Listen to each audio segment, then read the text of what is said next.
मैं अज पाकिस्तानी अवाम, पाकिस्तानी हुकूमत, पाकिस्तानी मीडिया और पाकिस्तान दे होर जिहड़े ऑर्गनस ने स्टेट दे उन्हां नूं मुखातब है।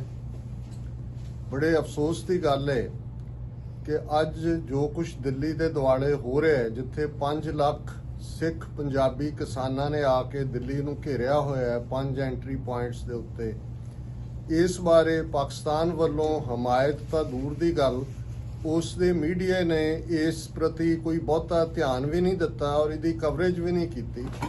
और ये गल का ध्यान रहे कि भारतीय हाकमां ने जिवें हिंदूत्व के एजेंडे के थले जो हाल 5 अगस्त 2019 नूं कश्मीर का किया, CAA वर्गे कानून लिया के 200 मिलियन मुसलमानों नूं किवें टारगेट किया, किवें आसाम दे विच 2 मिलियन मुसलमानों नूं स्टेटलैस बनाया और एक खौफ पैदा किया होया है।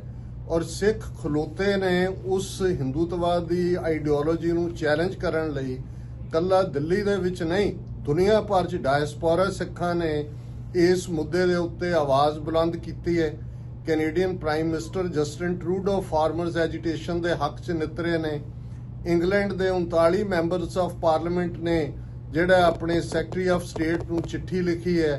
US कांग्रेसमैन आवाज़ चुक रहे ने, ते कित्थे ने पाकिस्तान के उच्च अधिकारी, उन्होंने UN मिशन, उन्होंने हुकूमती अदारे और खास तौर पर मीडिया, जिहदी ये रिस्पॉन्सिबिलिटी है कि उन्होंने लोगों नूं दसना है जदों कि इंडिया पाकिस्तान की हर एक्टिविटी च इंटरफीयर करता है, किवें इंटरनेशनल लैवल ते पाकिस्तान नूं बदनाम करने की कोशिश हुंदी है।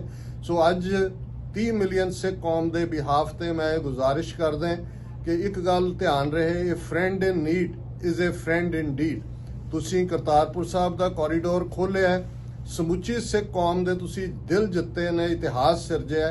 अज सिख इस हिंदूत्व नूं चैलेंज ही नहीं, इस नूं डिस्ट्रॉय करन दे लई लॉक स्टॉक एंड बैरल मैदान दे विच उतरे।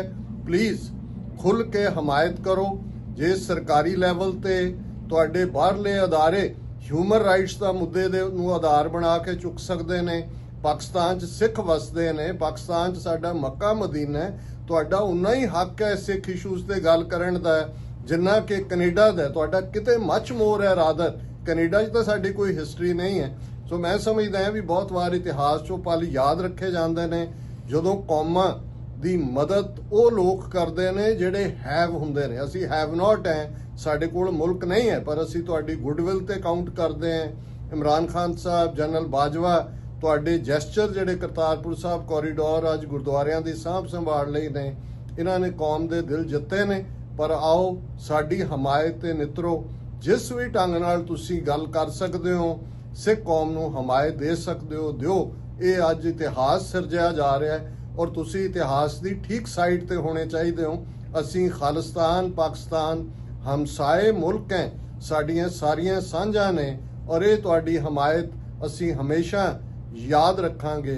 ये मेरी 2 हथ जोड़ के गुजारिश है, तुहाडे सब नूं बेनती है। बहुत मेहरबानी।